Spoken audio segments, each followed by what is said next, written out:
오늘 밤부터 미 남부와 동부 지역을 중심으로 거대한 겨울 폭풍이 상륙할 것으로 예보됐습니다. 6,500만여 명의 주민들이 영향권에 들 것으로 보여 막대한 피해가 우려됩니다. 연방정부가 오는 19일부터 무료 코로나19 자가진단 키트를 신청할 수 있는 웹사이트를 운영합니다. 신청 후 최대 2주 내로 수령이 가능하고 가구당 4개까지 신청할 수 있습니다.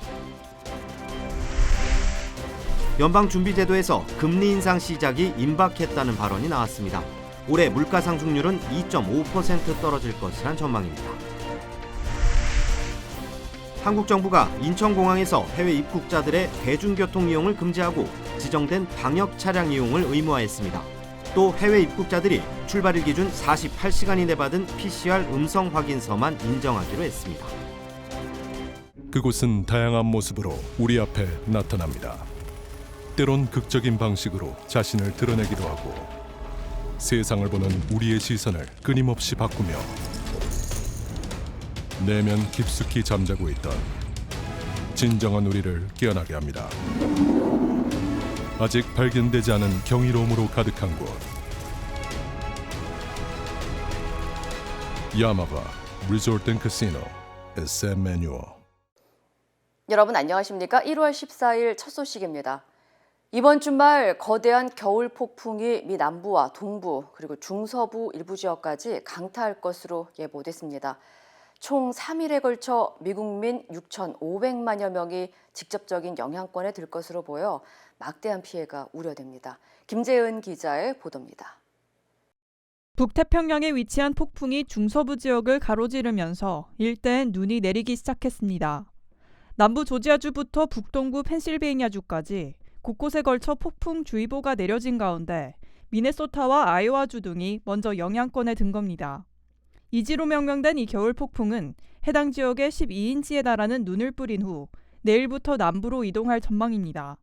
당국은 궂은 날씨에 마틴 루서 킹 연휴, 교통체증이 심각한 수준이 될 것으로 예상하고 주의를 당부했습니다. We know for many this long weekend will probably lead to a lot of travel plans across the state. We just want to encourage everyone to stay up to date on the forecast and make sure to plan accordingly. 테네시주 멤피스와 내슈빌엔 각각 최대 3인치와 5인치의 눈이 내릴 것으로 예보됐고 조지아주 애틀란타엔 4년 만에 처음으로 많은 양의 눈이 내릴 것으로 전망됐습니다. 이후 이지는 오는 16일과 17일 동부로 이동해 뉴욕과 뉴저지 등 일대를 강타할 것으로 예상됩니다. We expect snow across the entire state north of the city, anywhere from 6 inches to just over a foot. New York City and Long Island are likely to see more sleet and rain than they will snow, but the winds are going to be a real factor here. 폭풍의 직접적인 이동 경로에 거주하는 주민은 6,500만 명에 달하는 것으로 추정됐습니다. 도로 등의 나무가 쓰러지는 것은 물론 정전 사태 등도 예상돼 막대한 피해가 우려되고 있습니다. 버지니아주를 비롯해 조지아와 노스캐롤라이나, 사우스캐롤라이나주 등엔 비상사태까지 선포됐습니다. 각 주 정부는 피해를 최소화하기 위해 교통당국과 주민들에게 철저한 대비를 당부했습니다. 가급적이면 외출을 삼가고 여행 등은 연기하거나 취소하는 것이 안전할 것이라고 강조했습니다. MBC 뉴스 김재은입니다. 무료로 코로나19 자가 진단 키트를 주문할 수 있는 연방정부 웹사이트가 다음 주 가동됩니다. 백악관은 바이든 행정부가 미국민에게 코로나19 자가 진단 키트 10억 개를 무상 공급하는 방안을 내놓은 가운데 이를 요청할 수 있는 웹사이트를 오늘 19일부터 운영한다고 밝혔습니다. 웹사이트에 접속할 경우 크레딧 카드 등의 정보를 입력할 필요 없이 자가 진단 키트를 무료로 주문할 수 있으며 우선 한 가정당 검사 키트 4개까지 주문이 가능합니다. 검사 키트는 주문 후 평균 7일에서 12일 내로 연방 우체국을 통해 발송되며 배송일은 평균 1일에서 3일 정도 소요될 것으로 예측됐습니다. 한편 이외에도 민간 의료보험 가입자는 오는 15일부터 가정용 검사 키트 구매 비용을 보험으로 처리할 수 있으며 보험사는 1인당 매달 최대 8차례까지 검사 비용을 보장하게 됩니다. 연방준비제도의 3인자라 불리는 존 윌리엄스 뉴욕 연방준비은행 총재가 점진적 금리 인상 시작 결정이 임박했다고 밝혔습니다. 윌리엄스 총재는 오늘 미 외교협회가 주최한 온라인 행사에서 통화 완화를 줄이는 과정에서 다음 조치는 기준금리를 현재의 매우 낮은 수준에서 좀 더 정상적인 수준까지 점진적으로 올리는 것이라고 말했습니다. 또 노동시장이 매우 강하다는 분명한 신호들을 고려할 때 금리 인상 절차를 시작하기 위한 결정에 다가가고 있다고 전했습니다. 이어 윌리엄스 총재는 성장이 둔화하고 공급망 차질이 점차 해결되면서 올해 물가 상승률이 2.5% 정도 떨어질 것으로 예상한다며 내년에는 연준 목표치인 2% 근처로 내려올 것으로 내다봤습니다. 한국 정부가 오는 20일부터 해외 입국자를 대상으로 코로나 음성 확인 기준을 더욱 강화하고 대중교통 이용도 제한하기로 했습니다. 모든 해외 입국자들은 방역 차량을 타지 않는 이상 반드시 자가용으로 이동을 해야 합니다. 여준호 기자의 보도입니다. 현재 해외에서 한국으로 들어가는 모든 입국자들은 출국 전 72시간 이내 발급받은 PCR 음성 확인서를 제출해야 합니다. 하지만 오는 20일부터는 그 기준이 48시간 이내로 변경됩니다. 최근 CES 집단 감염 사태 등 한국 입국자들의 코로나 확진이 급증하자 한국 정부가 새로운 방역 방침을 발표하고 모든 입국자들의 코로나 음성 확인 기준을 더욱 강화한 것입니다. 부스터샷 접종자는 물론 내국인, 외국인 모두 똑같이 적용됩니다. 20일부터는 출발일 기준 48시간 이내에 검사한 PCR 음성 확인서를 확인하게 되겠습니다. 지금은 이제 백신 접종 여부는 전혀 고려 대상이 아닙니다. 불문하고 해외에서 입국하는 모든 사람은 다 여기에 적용됩니다. 인천공항에서의 대중교통 이용도 금지됩니다. 우선 모든 입국자에 대해서 자차 또는 방역교통망 이용이 의무화됩니다. 해외 입국자에 대해서 대중교통을 이용할 수 없고 자차 또는 방역버스, 방역택시 또는 방역열차 등 방역교통수단을 타고 거주지로 이동을 해야 됩니다. 한국 방역당국은 대중교통 이용 제한에 대한 불편을 해소하기 위해 방역버스의 운행을 기존보다 확장하고 필요할 경우 해외 입국자 전용 KTX 전용 칸도 더욱 늘릴 예정입니다. 이와 함께 당국은 해외 입국자들이 자가격리 공간이 마땅치 않을 경우를 대비해 각 지방자치단체의 격리시설이나 별도 숙소를 더욱 확충할 계획이라고 전했습니다. 확진자 3명 이상을 태우고 한국으로 입국한 항공편의 운항을 일주일간 제한하는 서킷 브레이커도 계속 유지한다는 방침입니다. 한인들의 관심이 높은 자가격리 면제서 발급의 재개 여부는 아직 논의되지 않고 있는 것으로 알려졌습니다. MBC 뉴스 여준호입니다. 한인으로 추정되는 남성이 추운 날씨에 길가에 누워있는 노숙자를 도우려다 폭행을 당하는 일이 벌어졌습니다. 뉴욕 포스트 등 주류 언론에 따르면 지난 12일 오전 8시 30분쯤 뉴욕 맨하튼 미드타운 거리에서 한인으로 추정되는 50대 남성이 길에서 자고 있는 25세 노숙자를 발견하고 자신의 외투를 덮어주는 과정에서 갑자기 공격을 당했습니다. 경찰이 공개한 영상에 따르면 이 노숙자는 외투를 덮어주려는 남성의 팔을 갑자기 잡아당기고 밀친 뒤 주머니에서 지갑을 빼앗았고 이 과정에서 뜻대로 되지 않자 주먹을 휘두르는 등 폭행을 가했습니다. 공개된 CCTV 영상에는 노숙자가 미소를 짓는 장면까지 포착됐습니다. 이 노숙자는 곧 목격자의 신고로 한 블럭 떨어진 곳에서 경찰에 붙잡혔으며 조사 결과 최근 여성과 청소년을 이유 없이 구타하는 등 여러 차례 폭행과 강도 혐의를 받고 있었던 것으로 알려졌습니다. LA에서 화물 열차를 노린 컨테이너 절도가 기승을 부리고 있습니다. LA 경찰국은 팬데믹으로 인해 물류 대란이 장기화되면서 최근 링컨 하이츠 지역의 철로에서 화물 열차 컨테이너 물품 절도 사건이 급증했다고 밝혔습니다. 유니언 퍼시픽 철도 회사는 화물 열차 절도는 하루 평균 90건에 달하는 것으로 추산했습니다. 절도범들은 화물 열차가 천천히 지나가는 병목 구간을 노려 컨테이너 문을 여는 수법으로 절도를 저지르고 있으며 주로 아마존과 UPS 택배, 그리고 코로나19 자가진단 키트 등을 훔치는 것으로 알려졌습니다.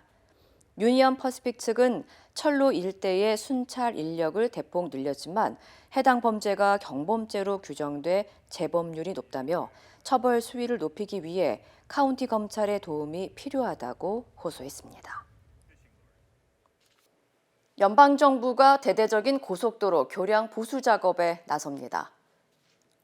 교통부는 조 바이든 대통령의 역점 과제인 더 나은 미국 건설 사업의 일환으로 앞으로 5년에 걸쳐 고속도로 교량 보수에 270억 달러를 투자하는 대대적인 개발 프로젝트에 착수했습니다. 이번 예산은 15,000개의 교량 보수에 투입되며 필요에 따라 각 주정부에 배분됩니다.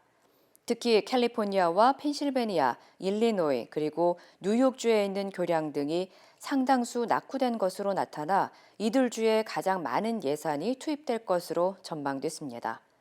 한편 교량 현황 NB1의 2021년도 자료에 따르면 현재 미국 내 낙후된 교량은 총 4만 3천 개 이상에 달하는 것으로 집계됐습니다. 지난 6개월 동안 시행돼 온 바이든 행정부의 미국 구조법에 따른 특별 자녀 세액 공제 지급이 이번 주말 종료됩니다. 연방의회가 부양자녀 현금 지원을 1년 동안 연장하는 내용이 포함된 더 나은 미국 재건 법안을 통과시키는 데 실패하면서 3천만 가구가 오는 15일 혜택을 잃게 됩니다. 부양자녀 세액 공제는 지난해 3월 관련 법안이 통과되면서 $2,000 수준에서 최대 $3,600 수준으로 늘어났습니다. 지급 기간을 연장하기 위한 1조 8천억 달러 규모의 더 나은 미국 재건 법안은 지난달 19일 하원 문턱을 넘었지만 민주당 중도파인 조 맨친 상원 의원이 반기를 들면서 연내 처리가 무산됐습니다. 싱크탱크 예산 정책 우선순위센터 관계자는 이 법안은 일부 가정의 생명줄이나 다름이 없었다며 수천만 가구가 피해를 보고 아동 빈곤율이 다시 오를 것이라고 지적했습니다. 약값을 무려 50배나 올리는 폭리를 취해 미국인들이 가장 싫어하는 사업가로 꼽힌 마틴 슈크렐리가 거액의 배상금과 함께 제약업계에서 영구 퇴출됐습니다. 뉴욕 맨하튼 연방지방법원은 슈크렐리에 대한 반독점 소송에서 시장 독점을 통한 약값 폭리로 거둔 수익금 6,400만 달러를 반환하라고 판결했습니다. 이와 함께 법원은 슈크렐리가 평생 제약업계에 종사할 수 없도록 결정했습니다. 앞서 슈크렐리는 지난 2015년 기생충병 치료제이자 에이즈 치료제인 다라프림의 독점적 권리를 사들인 뒤 한 알에 $13 50센트였던 약값을 무려 5,000% 이상 올린 $750의 판매에 파문을 일으켰으며 복제약 출시를 막기 위해 제네릭 제조사들과 불법 합의를 한 혐의로 기소됐습니다. 이후 이와 관련한 연방의회 청문회에 소환된 슈크렐리는 묵비권을 행사하면서 비웃음을 날리거나 정치인들을 조롱해 국민들의 공분을 샀습니다. 현재 슈크렐리는 약값 폭리 혐의와는 별도로 지난 2018년 증권 사기 혐의로 기소돼 징역 7년을 받고 복역 중입니다. 지난해 미국의 기내 폭력이나 난동 사태가 사상 최악이었던 것으로 나타났습니다. 연방항공청에 따르면 지난달 31일 기준 접수된 기내 난동 신고는 무려 5,981건으로 집계됐습니다. 특히 이 중 72%인 4,290건이 마스크 관련 사건으로 나타났습니다. 앞서 연방항공청은 기내에서 난동을 부리는 승객에게 경고나 상담을 생략하고 무거운 벌금이나 징역형을 부과하는 무관용 정책을 적용해 왔습니다. 무관용 정책은 지난해 3월 말 만료된 예정이었지만 코로나19 유행에 이어 오미크론 확산으로 연방 마스크 명령이 해제될 때까지 규정이 연장된 상태입니다. 연방항공청은 지난해 초 사상 최고치였던 탑승객 난동 사고율이 50% 정도 떨어졌지만 마스크 착용 문제로 다시 증가하는 추세라고 전했습니다. 북한이 사흘 만에 또 단거리 탄도미사일 2발을 쏘아 올렸습니다. 미사일 발사를 두고 미국이 제재를 발표하자 여기에 반발하기 위해서 다시 미사일을 발사한 건데요. 어떤 의도인지 손영 기자가 분석합니다. 북한이 오늘 오후 2시 41분과 52분 미사일 2발을 동해상으로 발사했습니다. 발사 장소는 극초음속 탄도미사일을 쐈던 자강도가 아닌 평안북도 의주. 비행거리 430km, 고도는 36km로 탐지됐습니다. 극초음속 미사일이 아닌 기존 북한판 이스칸데르 탄도미사일인 KNN-23일 가능성이 높습니다. 우리 군은 오늘 오후 북한 평안북도 의주 일대에서 북동쪽 동해상으로 발사한 단거리 탄도미사일로 추정되는 2발의 발사체를 탐지하였습니다. 앞서 오늘 아침 북한은 외무성 담화를 통해 미국의 추가 제재 방침에 강하게 반발했습니다. 북한은 합법적 자위권 행사를 문제 삼는 것은 명백한 도발이라면서 미국이 대결적인 자세를 취한다면 더욱 강력하고도 분명하게 반응할 것이라고 경고했습니다. 극초음속 미사일 발사에 대해 추가 제재한다는 미국의 어제 발표에 곧바로 반응한 겁니다. 대낮에 보란 듯 미사일을 발사한 건 미국에 대한 분명한 메시지로 해석됩니다. KN-23이면 시험 발사하거나 그런 게 아니잖아요. 일과 중에 낮 시간대에 또 군사 활동도 충분히 포착되면서 자기들은 언제나 준비돼 있다. 비례해서 행동하겠다. 미국의 뜻대로 유엔 안보리가 추가 제재를 결정하려면 상임이사국인 중국과 러시아의 동의가 필요합니다. 두 나라는 이미 북한에 대한 추가 제재가 한반도 문제에 도움이 안 된다는 반대 입장을 밝혔습니다. 动辄诉诸制裁，无助于解决朝鲜半岛问题，只会加剧对抗情绪。 결국 5개 상임이사국 모두가 찬성해야 하는 추가 제재는 실행이 어려울 것으로 보입니다. 미국과 대립하고 있는 중국과 러시아가 북한을 사실상 지지하고 나서면서 북한을 대화로 이끌어내기는 점점 더 어려워지는 것 아니냐는 우려도 나옵니다. MBC 뉴스 손령입니다. 미국에서 세계 최초로 돼지의 심장을 사람 몸에 이식했다는 소식을 전해드렸는데요. 알고 보니 이식을 받은 환자가 흉악범이었다는 사실이 뒤늦게 드러나면서 논란이 일고 있습니다. 신정연 기자입니다. 심장 질환으로 6개월 시한부 선고를 받은 57살의 데이비드 베넷 씨. 지난 7일 세계 최초로 돼지 심장 이식 수술을 받은 뒤 큰 부작용 없이 현재 회복 중입니다. One of the nurses said that my dad is doing better than even some of the human heart transplant patients. That's pretty incredible, and that provides me a lot of hope. 관련 소식이 언론을 통해 전 세계에 알려진 뒤 놀라운 사실이 뒤늦게 드러났습니다. 34년 전인 1988년 베넷 씨는 고교 동창을 흉기로 9차례나 찔러 10년형을 선고받은 흉악범이라는 겁니다. 피해자는 이후 장애인이 돼 각종 합병증에 시달리며 20년 가까이 휠체어 생활을 하다 뇌졸중으로 쓰러졌고 결국 41살의 나이로 숨졌습니다. 돼지 심장 이식 수술 보도에서 가해자의 이름과 얼굴을 다시 보게 된 피해자 가족 측은 악몽 같은 기억을 다시 떠올릴 수밖에 없었습니다. 피해자의 누나는 사람들이 베넷을 영웅으로 부르는 게 가슴 아프다며 돼지 심장은 자격 있는 사람이 받았어야 한다고 밝혔습니다. 현지 언론은 미국에서 10만 6천 명 이상이 장기 이식 대기 명단에 있고 매일 17명이 이식을 못 받아 죽는 상황에서 강력범죄로 유죄 판결을 받은 범인이 장기 이식을 통해 목숨을 건지는 건 비양심적으로 보일 수 있다고 지적했습니다. 이런 논란에 대해 수술을 주관한 메릴랜드 대학 측은 베넷의 과거를 알고 있었는지 답변하지 않았습니다. 대신 의료기관은 모든 환자를 배경과 관계없이 치료해야 한다는 원론적인 입장을 밝혔습니다. MBC 뉴스 신정연입니다. 그곳은 다양한 모습으로 우리 앞에 나타납니다. 때론 극적인 방식으로 자신을 드러내기도 하고 세상을 보는 우리의 시선을 끊임없이 바꾸며 내면 깊숙이 잠자고 있던 진정한 우리를 깨어나게 합니다. 아직 발견되지 않은 경이로움으로 가득한 곳. 야마가 리조트 앤 카시노 SM 매뉴얼. 김건희 씨의 이른바 7시간 통화 녹취록에 대한 MBC 스트레이트 방송을 막아달라는 국민의힘의 가처분 신청에 대해 법원이 수사 관련 등 극히 일부를 제외하고는 방송이 가능하다고 결정했습니다. 국민의힘은 재판이 열리던 시각 MBC를 찾아와 강하게 항의했지만 법원은 김 씨가 공적 인물에 해당하며 방송이 공익을 위한 것이라고 판단했습니다. 신수아 기자입니다.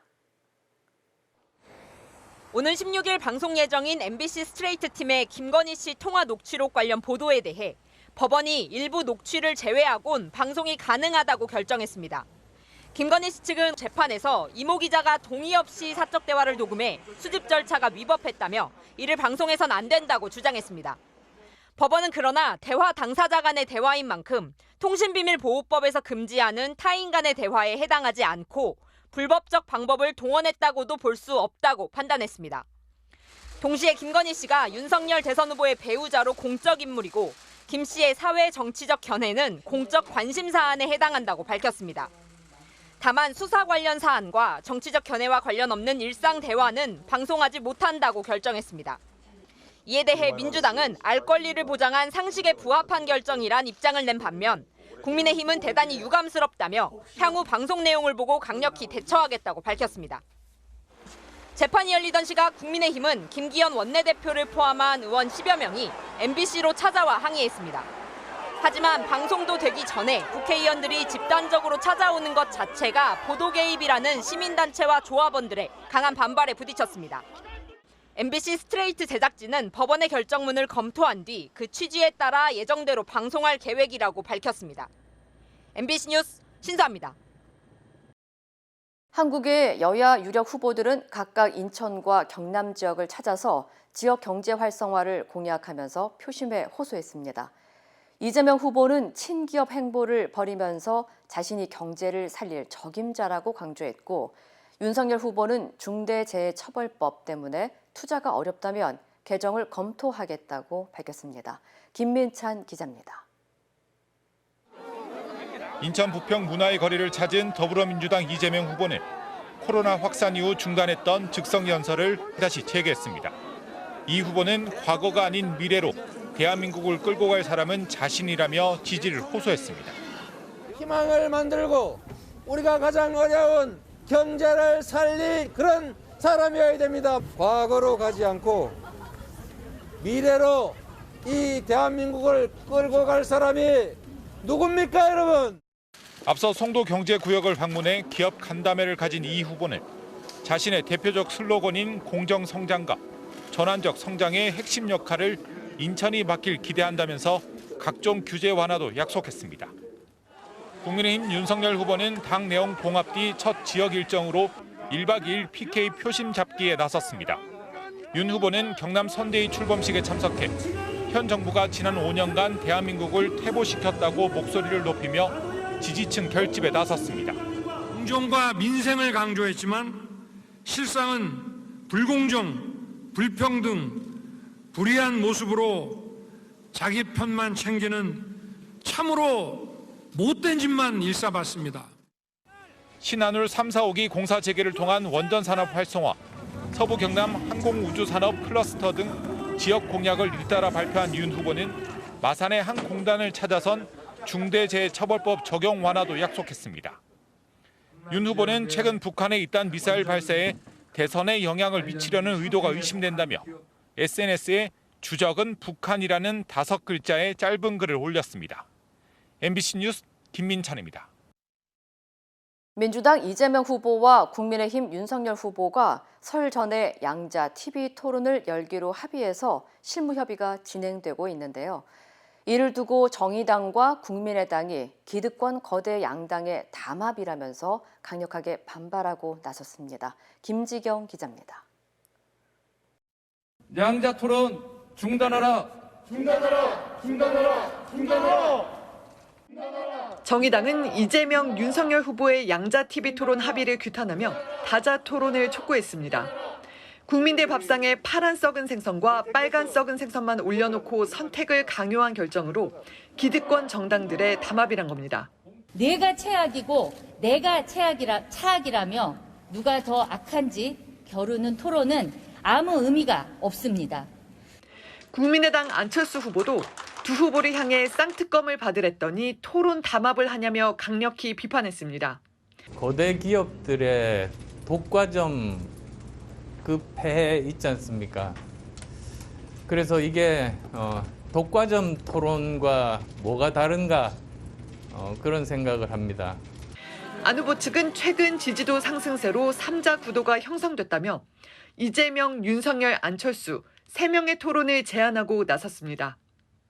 이 같은 반발에 민주당 이재명 후보는 양자도, 삼자도, 사자도 가능하다며 다양한 방식으로 논의하면 좋겠다고 말했고 국민의힘 측은 설 전에는 양자 토론을 하고 설 이후의 토론은 추후 검토할 예정이라고 밝혔습니다. 이런 가운데 정의당 여영국 대표는 선거운동을 중단하고 사흘째 칩거 중인 심상정 후보의 자택을 찾아가 만났습니다.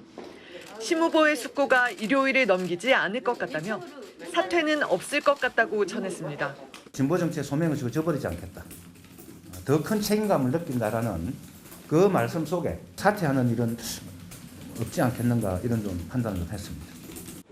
국민의당 안철수 후보는 정신건강의료비 90%를 건강보험으로 보장하고 전 국민이 정신건강검진을 받을 수 있도록 하겠다고 공약했습니다. MBC 뉴스 김지경입니다. 재밌고 유용한 경제 정보를 전해드리는 재택플러스 시간입니다. 서울 지하철 5호선 광화문역, 이렇게 세종문화회관역이라고도 합니다. 이렇게 역명을 함께 쓰는 경우가 늘고 있는데 왜 그런지 알아봤습니다.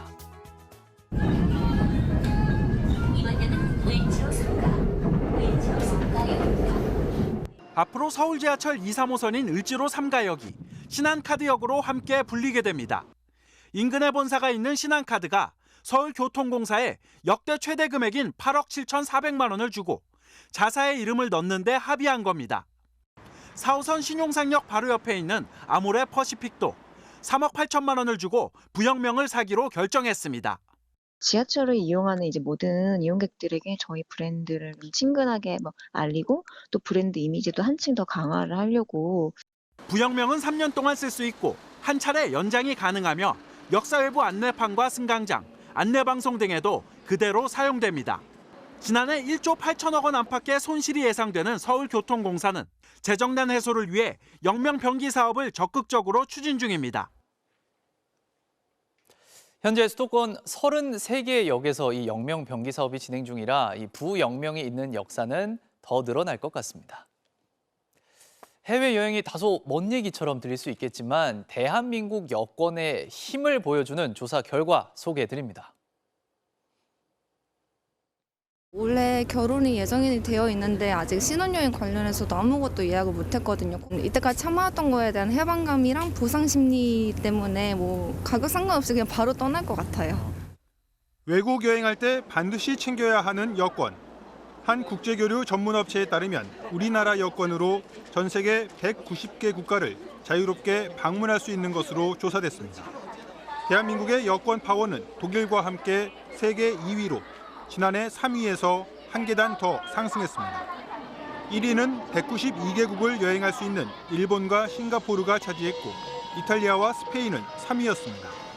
이어 프랑스와 네덜란드, 영국과 미국 등이 뒤를 이었습니다. 북한의 여권 순위는 104위, 39개국을 갈 수 있는 데 그쳐 네팔, 소말리아와 비슷한 수준이었습니다. 199개 여권 가운데 최하위는 아프가니스탄 여권이었습니다. 이번 순위에는 코로나19로 인한 일시적 입국 제한 조치 등은 반영되지 않았습니다. 코로나19가 하루빨리 종식돼서 대한민국 여권의 힘을 실감하는 날이 와야겠습니다.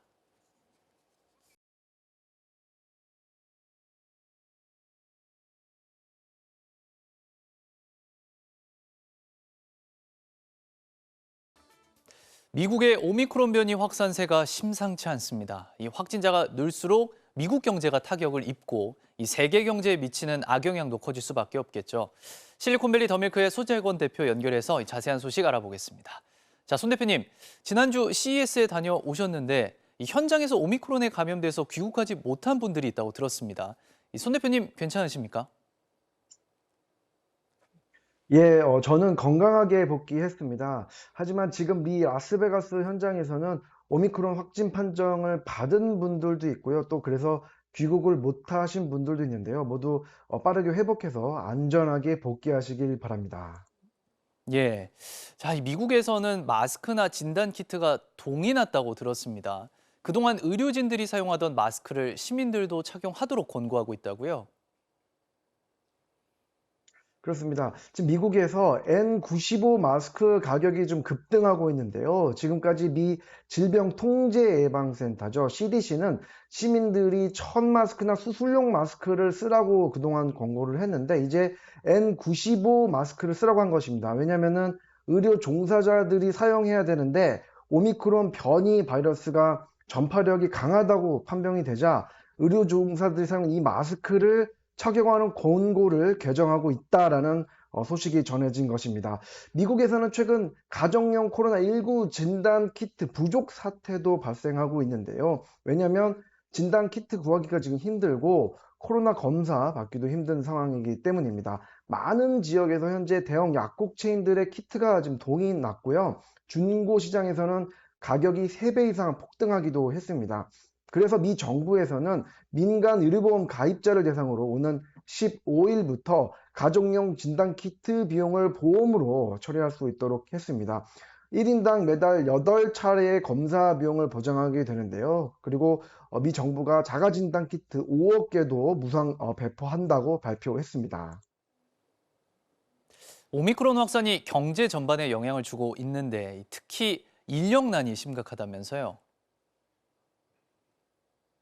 그렇습니다. 저도 이용을 했지만 미 공항에 가보면은 결항이 지금 많습니다. 왜냐하면 기장이나 승무원이 확진 판정을 받아서 운항을 취소하는 경우가 생기고 있기 때문입니다. 실제 유나이티드 항공의 경우는요, 현재 미국 전체 임직원의 4%에 해당하는 약 3,000명이 양성 반응을 받아서 일을 할 수 없다고 합니다. 이뿐 아니라 오미크론은 공급망에도 영향을 주고 있는데요. 월마트나 크로거 등 미국의 주요 식료품 업체나 생활용품, 잡화점 업체들이 물건을 좀 제대로 공급받지 못하는 상황이 벌어지고 있는 것입니다. CNBC에 따르면은 오미크론 변이로 직원들이 병가를 내면서 인력난이 심화가 돼서 유통업계 우려 요인으로 떠오르고 있습니다. 대부분의 산업군에서 인력난이 지금 가중화되고 있는데요. 그 중에서도 식료품이나 생활용품 업계는 과거에도 그랬죠. 지금도 오미크론의 직격탄을 맞는 모습입니다. 특히 미국의 한 매장은요, 직원 60명 중에 15명만이 일을 하고 있다고 하는데요. 이는 병가를 낸 직원들 때문입니다. 창고에서 오는 물품량도 줄었지만 물건을 내리고 진열할 수 있는 직원들이 턱없이 부족해서 선반이 비어있는 상황을 또다시 연출하고 있는 것입니다. 그래서 미국 경제는 지금 어려움을 겪고 있는데요. 가장 큰 어려움은 물가입니다. 현재 소비자 물가가 약 40년 만에 가장 큰 폭으로 치솟았고요. 또 지난해 12월 소비자 물가지수 CPI도 전월 대비 0.5%가 상승해서 시장 예측치인 0.4%를 상회했습니다. 그래서 미국의 중앙은행격이죠. 연방준비제도가 이르면 오늘 3월부터 금리 인상을 시작하기로 예고를 했는데 이것이 지금 시장의 전반적인 분위기입니다. 네, 이런 상황에서 이 마이크로소프트 창업자인 빌 게이츠가 오미크론의 유행이 지나면 코로나19의 위험성이 계절성 독감 수준으로 떨어질 것이다. 이렇게 전망했다면서요. 네, 그렇습니다. 빌 게이츠가 지난 12일이었는데요. 데비 스리드하 에딘버러대 공중보건학 석좌 교수와 이제 트위터로 질의응답을 했는데 이번 오미크론 대유행이 지나면은 코로나19가 계절성 독감, 즉 풍토병이 될 것이라고 전망했습니다. 스리드하 석좌 교수는 빌 게이츠에게 팬데믹이 언제 어떻게 끝날 것인가, 또 오미크론이 코로나19와 살아갈 수 있는 것을 좀 보여주고 있는가, 또 올해 중에 또 다른 위험한 변이가 나타날 수 있는가라는 세 개를 물었는데요. 모두 이제 궁금한 질문들이죠. 이에 대해서 빌 게이츠는 오미크론이 한 나라를 훑고 지나가면은 나머지 기간에는 훨씬 적은 코로나19 확진자가 나오고 이에 따라서 코로나19는 계절성 독감처럼 다뤄질 수 있을 것이다 라고 말했습니다. 오미크론이 좀 위험하긴 하지만 확산이 좀 빠르기 때문에 많은 사람들이 자연 면역을 갖추게 되고 또 이로 인해서 팬데믹이 훨씬 덜 심각한 엔데믹 단계로 좀 전환될 수 있는 것 아니냐는 것입니다. 엔데믹이란 집단 면역을 통해서 어느 정도 이제 관리할 수 있는 풍토병을 의미하는데요. 하지만 게이츠는 어쩌면 한동안 매년 코로나19 백신을 맞아야 할지도 모르겠다라고 해서 지나친 낙관론을 경계하는 모습을 보이기도 했습니다. 또 백신 미접종자는 이 극심한 코로나19 증상을 겪게 될 것이다라고 우려하기도 했습니다. 마지막으로 오미크론이 그렇다면 코로나19의 끝인가? 라는 이 질문에 게이츠는 오미크론 변이보다 더 전염성이 강한 변이가 나타날 가능성은 지금으로서는 적어 보인다라고 말했습니다. 게이츠는 그동안 전염병의 위험성을 코로나19 이전부터 여러 차례 경고해서 신뢰를 받고 있는데요. 그의 여러 가지 전망 가운데 긍정적인 전망, 특히 최근과 같은 전망을 족집게처럼 적중했으면 좋겠습니다. 네, 오늘도 말씀 잘 들었습니다. 지금까지 손재권 더밀크 대표였습니다.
이상으로 1월 14일 금요일 뉴스를 마칩니다. 시청해주신 여러분 고맙습니다.